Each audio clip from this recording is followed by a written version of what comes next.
Bueno, para mí un gusto, un placer compartir lecturas, porque lo que voy a hacer, sin olvidarme de los agradecimientos a Carlos Boaglio, a todos los organizadores del ciclo 10×10, que creo que es una iniciativa que tiene que ver con el fomento de la lectura.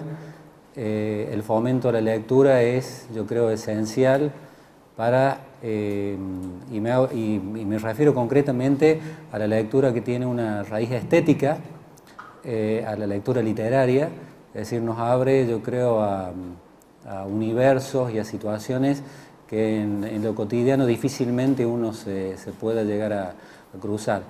Y decía que voy a tener el rol de lector, porque lo que está escrito acá es un trabajo que no lo he hecho yo. Es decir, acá tendría que estar Jorge Felipa, que es un narrador y poeta cordobés, que por cuestiones de salud, él no ha podido viajar por una circunstancia de que, bueno, yo lo conozco bastante a él, bueno, lo reemplazo y es como que presto mi lectura para que lo que él escribió y analizó sobre Ítalo Calvino sea en este momento una información, un acercamiento a la obra, a la historia de este literato, y que posteriormente invite a la lectura, ¿sí? Que yo creo que es lo más importante que nos puede quedar en estas instancias.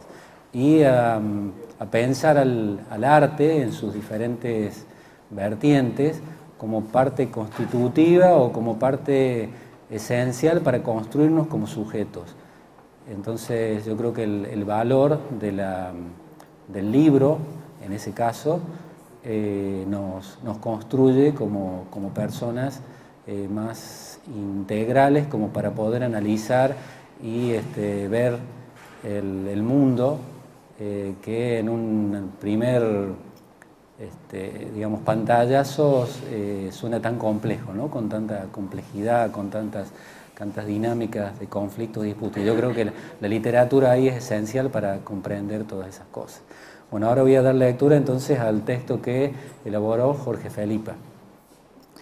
La obra de arranque es Bajo el sol jaguar, que es de Ítalo Calvino, y el título que le pone a la conferencia es Un viaje del neorrealismo al erotismo. Estaciones intermedias, fabulaciones, distopías y experimentación. El texto tiene varias partes, voy a leerlas y, bueno, lo comienzo. Él dice: empecé a leer a Ítalo Calvino a principios de los años 70. Mi esposa estudiaba letras modernas en la Universidad Nacional de Córdoba y a veces yo leía a la par de ella los textos de las materias que cursaba. Inolvidables momentos en que descubría autores desconocidos para mí, que entonces lidiaba con la poesía, mientras el boom latinoamericano nos estallaba entre las manos y hacía engordar la deuda en las librerías. Un verano en Mar del Plata me devoré Rayuela. Los primeros títulos de Vargas Llosa, Rulfo, Fuentes, Carpentier, Amado, Onetti se apilaban aquí y allá en un desorden lujurioso junto a Art, Borges, Marechal y los libritos que editaba semana a semana el Centro Editor de América Latina y Eudeva.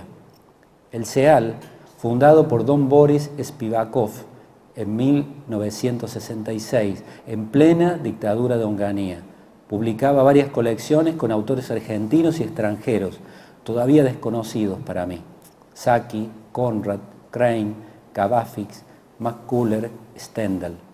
La famosa colección Capítulo, Narradores de Hoy, editó 82 títulos de autores argentinos contemporáneos del siglo XX. Entre ellos, Germán Rosenmacher, Vicente Batista, Daniel Moyano, Humberto Constantini, Juan José Saer y Andrés Rivera. Por citar solo algunos que hoy son nombres indiscutidos de la historia de nuestra literatura. Después de sufrir amenazas, persecuciones, secuestros y cárcel de muchos de sus integrantes en una salvaje operación de la dictadura militar, el 26 de junio de 1980 se llevó a cabo una quema de libros, cuya mayor parte eran del CEAL. Leer y atesorar libros, entonces, también es una aventura. Muchos nombres que circulaban casi en secreto, un riesgo asumíamos con una felicidad agridulce, como ver las películas de Bergman, Antonioni, Fellini, Pasolini, creer que el mundo podía ser otro, distinto a este donde nos han esclavizado en nombre de la libertad individual, ya sin ejércitos en la calle, pero con estos adminículos a quienes les otorgamos el control casi total de nuestras vidas. En esos años 70, la poesía era el centro de mi escritura. Con mis compañeros del taller Sol Urbano, los agarrábamos de los pelos metafóricamente, por saber qué y a quiénes debíamos leer, en poesía y en política, porque esa fue nuestra escuela, no solo en las aulas universitarias, sino en la calle junto a los obreros que protagonizaron el cordobazo y el viborazo, años de aprendizaje, donde todo lo que mencioné más arriba era el caldo de cultivo más virtuoso que podíamos imaginar. Lo que no nos atrevimos a imaginar fue que la deonganía era una dicta blanda, comparada con la que padecimos desde el 24 de marzo de 1976. Calvino, el desmarcado. En el contexto de los años que describí muy brevemente, leí 3 novelas de Calvino: El Visconde de Mediado, El Barón Rampante y El Caballero Inexistente. Recuerdo que haberlas leído con una alegría contagiosa, porque intuía en ellas una alegoría al mundo europeo de esos años. Confieso que después ya no volví a él, hasta hace unos pocos años, cuando leí Las ciudades invisibles y Por qué leer a los clásicos. Quizás lo abandoné porque él había iniciado un camino de búsqueda para mí algo desconcertante. Después supe que en 1952, siguiendo el consejo de Elio Vittorini, abandonó la literatura realista, social y picaresca para dedicarse a esa narrativa aparentemente fantástica, pero que podía ser leída en diferentes niveles interpretativos. Esas novelas conforman la trilogía llamada Nuestros Antepasados, una representación alegórica del hombre contemporáneo. El Barón Rampante, quizá la más famosa, es fruto de su decepción ideológica que, tras la invasión de Hungría por la Unión Soviética en 1956, había abandonado el Partido Comunista Italiano y apartado del compromiso político. Calvino es un autor que siempre tuvo el gran mérito de acompañar su obra narrativa con una cuidadosa reflexión teórica, comenzando el cuestionamiento de la validez artística del neorrealismo en el mismo momento de su máxima consagración oficial. La parábola narrativa de Italo Calvino va enmarcada precisamente en ese clima político y cultural. Rápidamente se alejará del territorio neorrealista en la búsqueda de su propia personalidad, que encontrará en el género fantástico en los primeros años 50. Entonces, produce las obras claves que mencioné al comienzo. Es el Calvino affabulatore, que la crítica y el éxito mundial de esas obras consagraron. El Calvino que Carlos Fuentes, entre otros, definió como el mejor fabulador de toda una generación. Hago un breve flashback. Recordemos que una vez acabada la Segunda Guerra Mundial, Calvino se mudó a Turín. Se matriculó en letras, se graduaría con una tesis sobre Joseph Conrad y se afilió al Partido Comunista Italiano. Durante ese periodo conoció a Cesare Pavese, quien hizo que lo contrataran en la editorial Einaudi, donde ya trabajaba con Elio Vittorini. El ambiente de la editorial fue fundamental en la formación cultural de Calvino. Ya en 1947 publicó su primera novela, Il sentiero del Nidi di Ragno, basada en sus experiencias como partisano.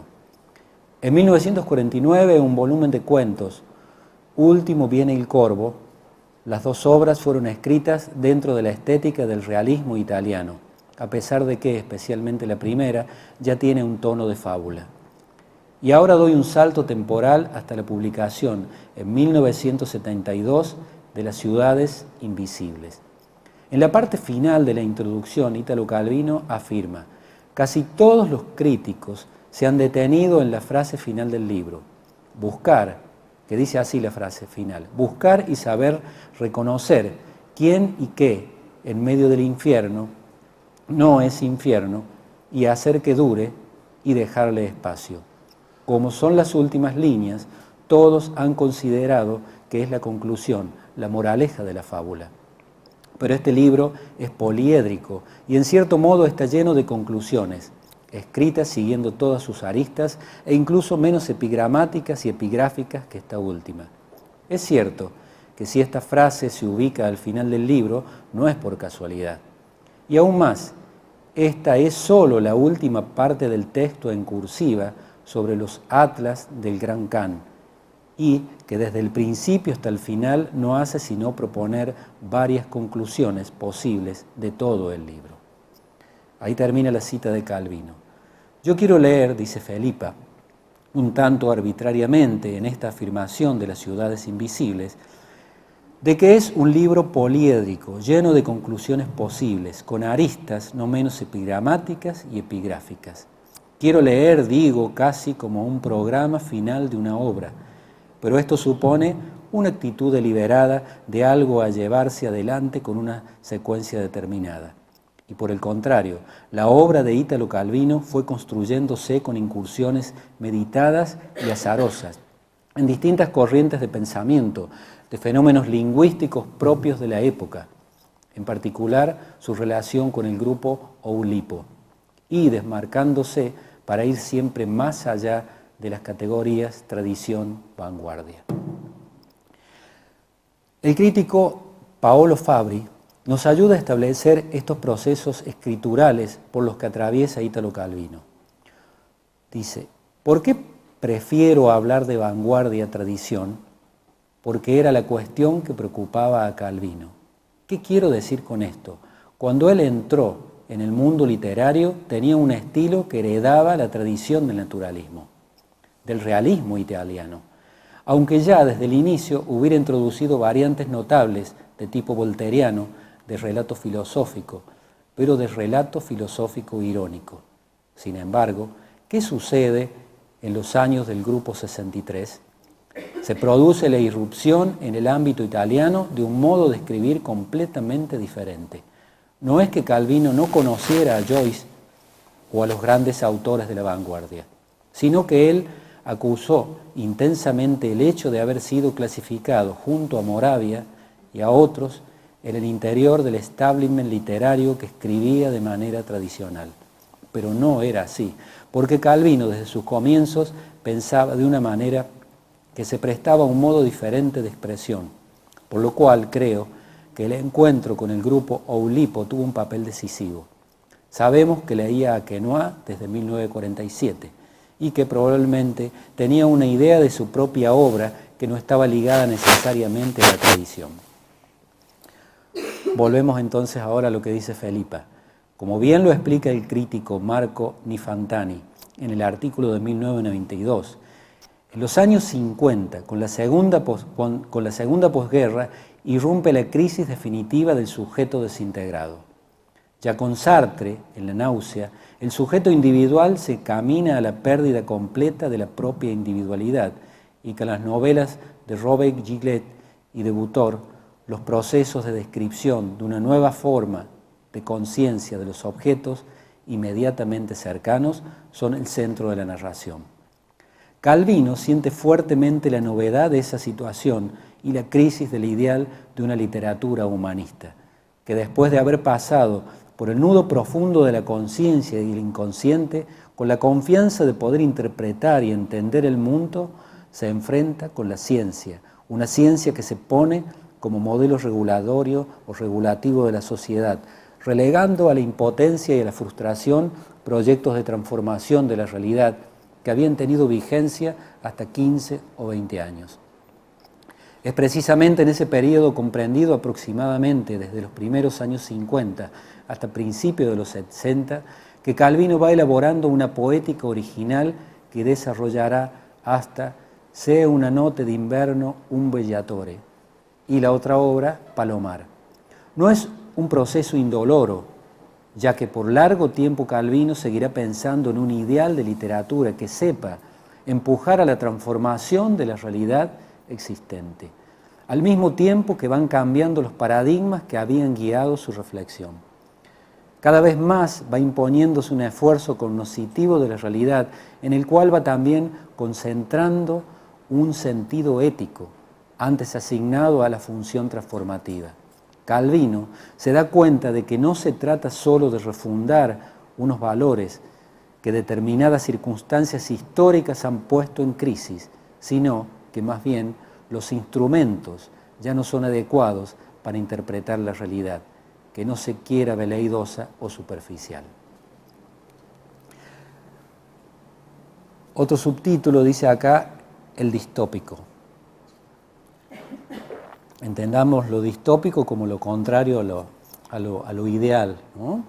A ese mundo ideal querible. Este sería lo distópico, el mundo ideal que uno no preferiría que ocurriera.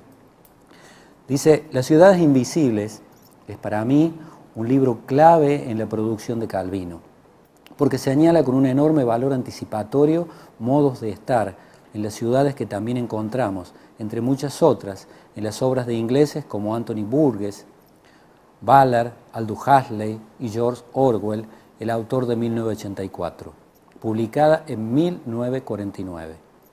Esta novela introdujo los conceptos del omnipresente y vigilante gran hermano o hermano mayor, de la policía del pensamiento, de la neolengua, adaptación del inglés en la que se reduce y se transforma el léxico con fines represivos, basándose en el principio de lo que no forma parte de la lengua no puede ser pensado. Ahí me detengo fuera, esto no es de Felipa, pero quiero retomar ese párrafo que dice, ¿no? Lo que no forma parte de la lengua no puede ser pensado. Yo creo que como lectores, cuando ampliamos nuestro campo de lectura, podemos pensar de otra manera el mundo. Muchos analistas detectan paralelismos entre sociedad actual y el mundo de 1984, sugiriendo que estamos viviendo en una sociedad orwelliana, una sociedad donde se manipula la información y se practica la vigilancia masiva y la represión política y social. El término orwelliano se ha convertido en sinónimo de las sociedades u organizaciones que reproducen actitudes totalitarias y represoras como las representadas en la novela.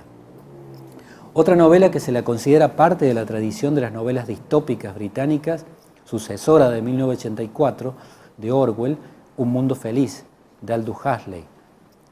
Es La naranja mecánica de Anthony Burgess, publicada en 1962 y adaptada por Stanley Kubrick en la película homónima aparecida en 1971. Finalmente, uno de los escritores ingleses que escribieron enormes distopías acerca del devenir del siglo XX fue Ballard. Sus primeros cuentos datan de 1956 y en los años 60 se convirtió en uno de los autores de referencia de la llamada nueva ola de la ciencia ficción inglesa. Su literatura desarrolla la problemática del siglo XX, ya sean las catástrofes medioambientales o el efecto en el hombre de la evolución tecnológica. Quizás la más conocida de sus obras sea Crash, de 1973, una meditación turbadora y explícita sobre la relación entre el deseo sexual y los coches, y que provocó un tenso debate sobre los límites de la censura contra la obscenidad cuando David Cronenberg la adaptó al cine en 1996.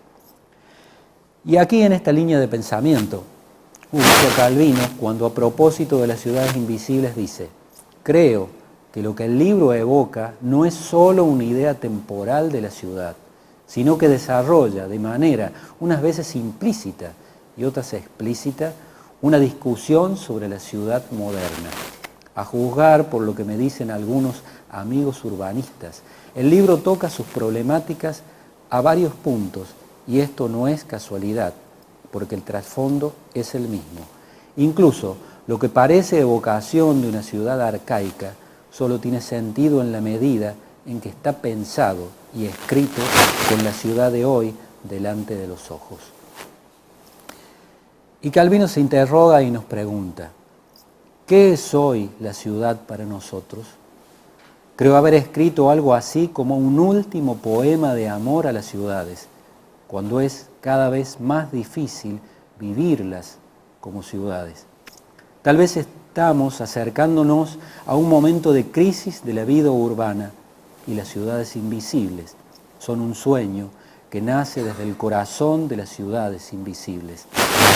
Se habla hoy con la misma insistencia tanto de la destrucción del entorno natural como de la fragilidad de los grandes sistemas tecnológicos que pueden producir prejuicios o perjuicios en cadena, paralizando metrópolis enteras. Lo que le importa a mi Marco Polo es descubrir las razones secretas que han llevado a los hombres a vivir en las ciudades, razones que puedan valer más allá de todas las crisis.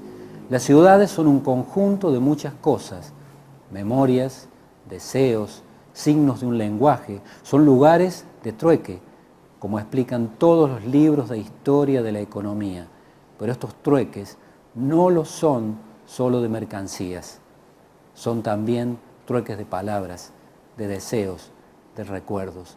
Mi libro se abre y se cierra en las imágenes de ciudades felices que cobran forma y se desvanecen continuamente, escondidas en las ciudades invisibles.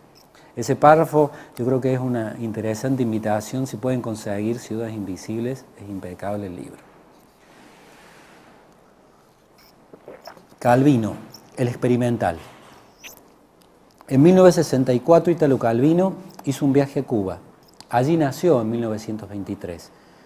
Ese viaje le permitió visitar la casa donde había vivido con sus padres y tuvo varios encuentros, uno de los cuales fue con Ernesto Che Guevara.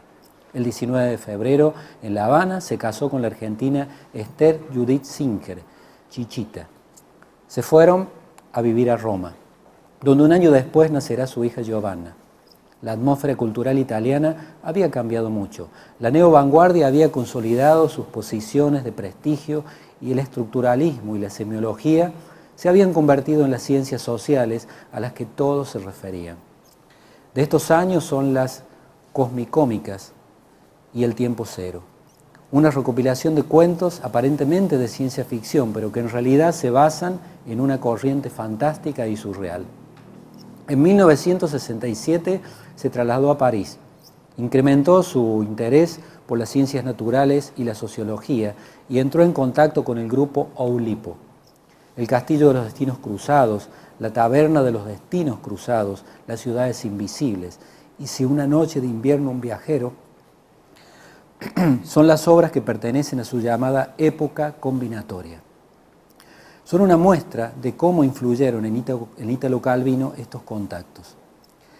El método de construcción de estas obras se basa en la utilización de las diferentes combinaciones de un cierto número de elementos, que da origen potencialmente a innumerables acontecimientos. ¿Qué fue y sigue siendo el grupo Oulipo? Cuando en 1964 Calvino se traslada a París, será aquí donde encontrará los estímulos más actuales de la cultura contemporánea, desde la semiótica, el estructuralismo y el neoestructuralismo. Es también el inicio de un proficuo intercambio de relaciones entre ciencia y literatura.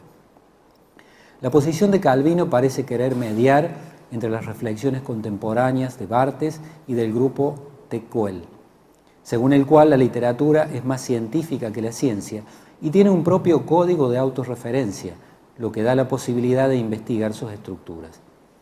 Mientras siente fascinación por la actividad de Raymond Queneau, que aplica en su grupo Oulipo análisis, matemáticas y estadísticas al estudio de las rimas medievales al mismo tiempo, Calvino sigue apoyándose en una reflexión teórica sobre la narrativa como proceso combinatorio. Reflexiones que se encontrarán tanto en su obra quizá menos lograda, El castillo de los destinos cruzados, como en una de sus obras más famosas, Si una noche o un viajero. Así como el surrealismo acudía al inconsciente o el dadaísmo al azar en la búsqueda de procesos de creación sin restricciones de la mente, los oulipianos, como definió Berger, uno de sus miembros, así lo define: el oulipo es el anti-azar. El paradigma oulipiano traza la ruta en sentido contrario, aplicándose restricciones de modo deliberado y razonado. El instrumento privilegiado de los oulipianos para la creación es la restricción. Pero no hay que confundir método con normativa. El oulipo no establece unas reglas a cumplir, no es un corset, sino la posibilidad de usar una serie de procedimientos de creación con fines exploratorios. Como dijo Jules Perec, el miembro más famoso del grupo, en el fondo me someto a reglas para ser totalmente libre. La invención siempre nace, en mi caso, a partir de una invención formal. Pero la creación de restricciones nuevas es lo que ocupó el centro de las preocupaciones de la troupe desde su creación hasta la actualidad.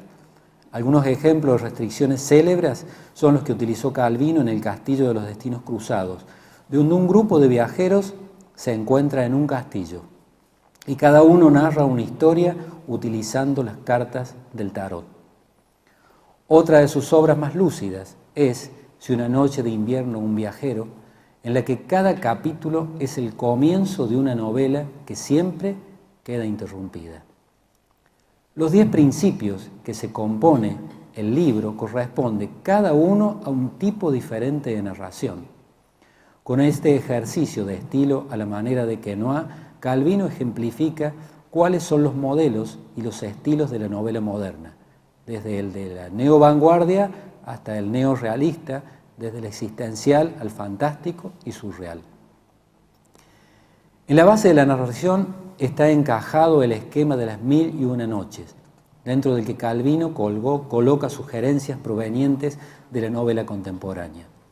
Entramos aquí en la parte más compleja de la reflexión de Calvino y también en la más intelectualizada y cerebral. Desde ahora en adelante, el acento de Calvino cae cada vez más sobre el proceso de lectura, desmontado y remontando el proceso de composición literaria. El momento decisivo de la vida literaria será la lectura. Me gustaría cerrar este apartado con las reflexiones del escritor cordobés Luciano Lamberti sobre Italo Calvino, quien afirma: quizás su mejor libro es uno de los más desconocidos. Se llama Si una noche de invierno un viajero. Es un libro experimental en el mejor sentido de la palabra. Dialoga con Borges, con Cortázar, con Macedonio Fernández. Si este último escribió un libro hecho exclusivamente de prólogos, el de Calvino es uno compuesto exclusivamente de principios de novela, uno policial, otro de aventuras, etc. Una novela llena de links, una novela juego, una novela como una serie de cajas chinas, como la larga disquisición de un antiguo lector de novelas. Porque la lectura es la reina del libro, su protagonista, tanto en el aspecto intelectual como en el material.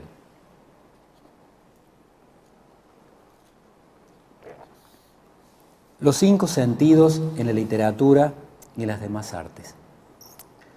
Los sentidos son el medio de percepción de nuestro cuerpo y del mundo que nos rodea. En la experiencia artística, los sentidos son portadores del lado material de la obra. La vista y el oído son tradicionalmente los 2 sentidos especialmente señalados por la estética. Fueron considerados los más profundos, los más trascendentes, y se puede hablar de artes de la vista y del oído. Pero tenemos además otros sentidos, el gusto, el olfato y el tacto, referidos a cualidades inmediatas. El olfato resta a su inmediatez material la necesidad de la destrucción de lo que lo estimula. El tacto se relaciona con el concepto de forma. La pintura, la escultura y también la literatura pueden revelarse como artes táctiles. El caso literario está ejemplificado en Apollinaire, que en 1911 inventó el arte táctil, o por Marinetti, que publicara un manifiesto sobre el tactilismo. La vanguardia histórica dará gran importancia a los valores táctiles, por ejemplo, en la pintura con la introducción de materiales con texturas evidentes, conseguidas con la incorporación de arena, yeso y otros materiales que sobresalen del plano del cuadro y de la impresión del color. Y dejamos a propósito para el final el sentido del gusto. El gusto exige la proximidad y la confusión con el objeto, imponiendo además que su realización, la experiencia del gusto, destruya aquello que lo provoca. Su realización acaba con la existencia del objeto provocador. Hay infinitos ejemplos de libros que hacen de algunos de nuestros sentidos el nudo central de sus historias. Los 5 libros que enumero a continuación reflexionan literariamente sobre las sensaciones que nos rodean, aquellas que se vuelven más primitivas, más básicas y curiosamente más ignoradas en nuestro día a día. Cada uno de estos libros se concentra en un sentido, aunque todos elaboran el tema de la sensibilidad y el cómo estos sentidos pueden influenciar nuestras acciones. Tacto, el rumor del oleaje de Yukio Mishima. El olfato, el perfume, historia de un asesino de Patrick Süskind. La vista, ensayo sobre la ceguera de José Saramago. El oído, llévame contigo de David Grossman. Gusto, como agua para el chocolate de Laura Esquivel. Ahora pasamos a Calvino y el erotismo. El erotismo literario, entendido como la exaltación del goce sensual hasta el punto de excitar el instinto voluptuoso de los lectores, incluye tal variedad de estilos, tonos, motivaciones y tantas poéticas como el total de la literatura en su conjunto. No es solamente y puramente comercial, como suele creerse. Muchas grandes obras de la literatura erótica costaron prisión, tormento y hasta la muerte a los autores. Y en otros casos solo se reprodujeron a uno o algunos pocos ejemplares y para uso exclusivo del autor. En los textos llamados eróticos, tanto autores como lectores siguen buscando el mito triunfal de un cuerpo no condenado a la derrota y a la decrepitud. A modo de muestra o simplemente como guía de lectura, mencionaremos solo unas pocas obras significativas dentro del gran corpus de la literatura erótica, porque inventaré al tal corpus ocuparía demasiado espacio. Aristófanes y su compañera Lisístrata, el Satiricón de Petronio, el Decamerón de Boccaccio, el Pantagruélico Rabelais, tan ávido de comida como de sexo, el erotismo oculto de los cuentos de hadas de Perrault, el moralista Marqués de Sade. Una lista interminable de poetas tales como Gautier, Baudelaire, Anais Nin, Aragón, Bataille, Dalí y Miller. La inolvidable Lolita de Nabokov, el japonés Yukio Mishima, sin olvidar, por supuesto, las clásicas Mil y una noches, o el Cantar de los Cantares, el Decamerón negro de Frobenius, la antología negra de Blasius Cendrars, los 11.000 penes de Apollinaire, la Celestina, o el encuentro regocijante con el arcipreste de Ita, Quevedo y la poesía erótica anónima del siglo de oro. En cuanto a la literatura latinoamericana, algunos poemas de Neruda, el tratamiento que hace del cuerpo Jorge Amado, el barroquismo de Severo Sarduy, el juego erótico lingüístico de los textos de Girondo, el caluroso trópico de Enrique Molina y algunas rarezas poéticas de Julio Cortázar. Dentro de esta limitada e incompleta introducción, Calvino debería ocupar un lugar más significativo. Él también ha escrito relatos sobre los sentidos, en el mismo momento en que Michel Serres escribía su libro Los 5 sentidos. Hay que tener en cuenta que nosotros quizás tengamos una idea un tanto curiosa, después de todo lo que hemos expuesto, de que Calvino era todo cerebro, mientras que Pasolini era, sin embargo, todo cuerpo. No tenemos en cuenta el hecho de que Calvino es un autor en el que lo sensorial juega un papel decisivo. Efectivamente, Calvino es el narrador de las transformaciones sensoriales, incluidas las propias. El asco, la náusea, el vértigo y la ligereza toman como punto de partida los principios del mundo que está por llegar, entre los que destacan la ligereza y la exactitud con que son de tipo sensorial, pasional. Así, por ejemplo, el dolor de cabeza del señor Palomar es el dolor de cabeza de un hombre que busca la exactitud. Su libro de cuentos, Bajo el sol jaguar, que da el título a este escrito, nos embarga en el ritual casi mitológico de un particular sabor. Difícil será borrar de nuestra memoria como lectores esa sensación erótica de presencia corpórea de los aromas que busca en la comida. En esos exóticos platos de la cocina mexicana que despiertan el deseo, el apetito sexual en ese escritor que como turista visita antiguos templos aztecas y es víctima consentida de alguna persistente presencia de los sentidos. ¿Qué sería de las emociones del cortejo amoroso sin la comida? El texto de Calvino nos recuerda que una comida puede ser el escenario perfecto para la seducción. El hambre sexual y la comida siempre han sido aliados. Muchas cosas en el cuento de Calvino dependen de la comida y de la exaltación del sentido del gusto. El gusto es un sentido íntimo. No podemos gustar cosas a distancia. Y como lo demuestra Calvino en el texto, y como somos omnívoros, nos atraen muchos gustos. Debemos comer para vivir, lo mismo que debemos respirar. Pero la respiración es involuntaria y comer no lo es. Requiere energía y planificación. La comida es una gran fuente de placer, un complejo de satisfacciones tanto fisiológicas como emocionales. A lo largo de la historia y en muchas culturas, la palabra gusto ha tenido siempre un doble significado. En inglés, taste deriva de tasten, examinar por el tacto, probar o degustar, y se remonta al latín taxare, tocar con energía.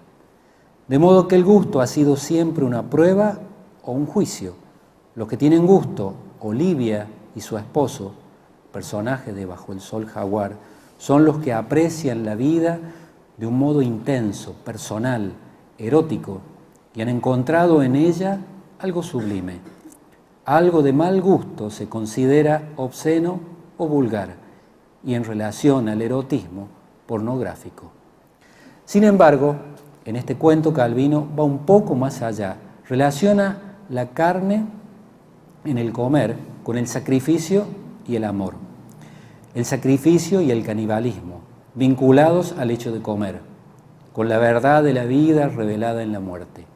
Aquello que remarcamos más arriba, el gusto exige la proximidad y la confusión con el objeto, imponiendo además que su realización, la experiencia del gusto, destruya aquello que lo provoca. Su realización acaba con la existencia del objeto provocador. En Bajo el sol jaguar se actualiza la antigua comparación del sacrificio con la unión erótica. Es la vida mezclada con la muerte. La muerte es signo de vida.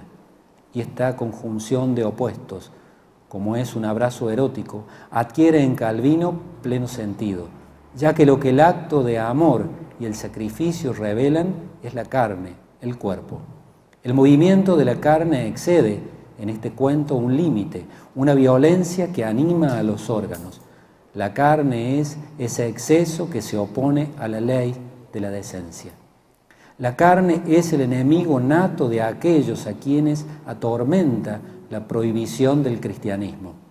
La pareja del cuarto en el bar, las novicias en Oaxaca, donde una monja joven y un viejo sacerdote de pie, uno junto al otro, las manos ligeramente separadas del cuerpo, casi rozándose, transmiten a la pareja de turistas una sensación perturbadora, como un espasmo. ¿Orgasmo? de sufrimiento y felicidad contenida. Lo atractivo, erótico, en este genial cuento de Calvino está dado en la articulación entre el lenguaje poético y la prohibición contenida en la temática. Prohibición de una violencia elemental y básica. Y esa violencia se da en la carne de la literatura. Literatura de Calvino, que designa el fuego de los órganos de la reproducción y del amor. En su ensayo, Definiciones de territorios, lo erótico, el sexo y la risa, perteneciente al libro Punto y Aparte, Calvino reflexiona sobre la cuestión de lo erótico y su relación con la literatura. Las consideraciones más significativas son: en literatura, la sexualidad es un lenguaje en el que lo que no se dice es más importante que lo que se dice. Uno de los procedimientos literarios de los escritores cuya imaginación erótica quiere sobrepasar las barreras de la convención es usar un lenguaje que, partiendo de la máxima claridad, pasa a una misteriosa y metafórica oscuridad. Justo en los momentos de mayor tensión, cuyo punto de llegada, el orgasmo, no pudiera ser otro que lo indecible o indescriptible a través de las palabras. El orgasmo, que según Bataille es la pequeña muerte, y que el erotismo, la literatura, el arte, trata de aplazar a cualquier precio. Desde este punto de vista, toda literatura es erótica, como es erótico todo sueño. En literatura, la aproximación a los signos sexuales se ha desarrollado tradicionalmente a través del código del juego, también de lo cómico y de lo irónico. Existe una profunda relación a nivel antropológico entre risa y sexo, porque la risa es también defensa y antídoto contra el temor humano ante la revelación del sexo, del cuerpo desnudo y de la muerte. La actitud risueña que acompaña el diálogo sobre el sexo es reconocimiento del límite que se está a punto de sobrepasar, la entrada a un espacio mágico, sagrado, la sensación de estar frente a algo que está mucho más allá de las palabras. No es casual que risa y sexo hayan sido perseguidos y prohibidos por la Iglesia. Ver, por ejemplo, El nombre de la rosa, de Umberto Eco. En este sentido, el erotismo solo es representable a través de imágenes indirectas, elípticas. Un amplio repertorio de imágenes como la comparación, el símil, la metáfora, la sinestesia, la sustitución, el recorte fragmentario, los pliegues, etc. Pero existe otro procedimiento más heterodoxo, que es el de imaginar y describir encuentros eróticos, relaciones sexuales no antropomorfas, relatar amores de moluscos, organismos unicelulares, el encuentro entre el esperma y el óvulo, donde los signos sexuales aparecen en un plano lingüístico más bajo, como lo hace Italo Calvino en su libro Tiempo Cero. Es decir, esa tensión hacia afuera, el otro lado, el otro modo, que es finalmente lo que se llama un estado de deseo. Sobre este estado de deseo es mejor ser más precisos.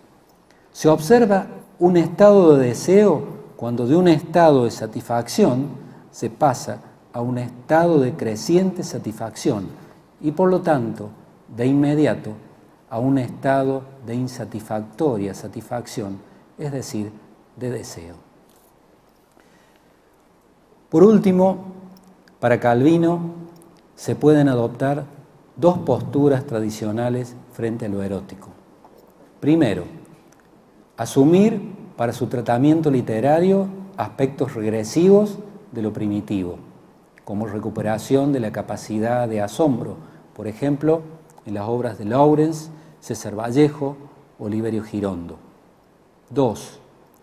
Establecer una relación más humana con la realidad, asignándole un lugar central en el encuentro sexual.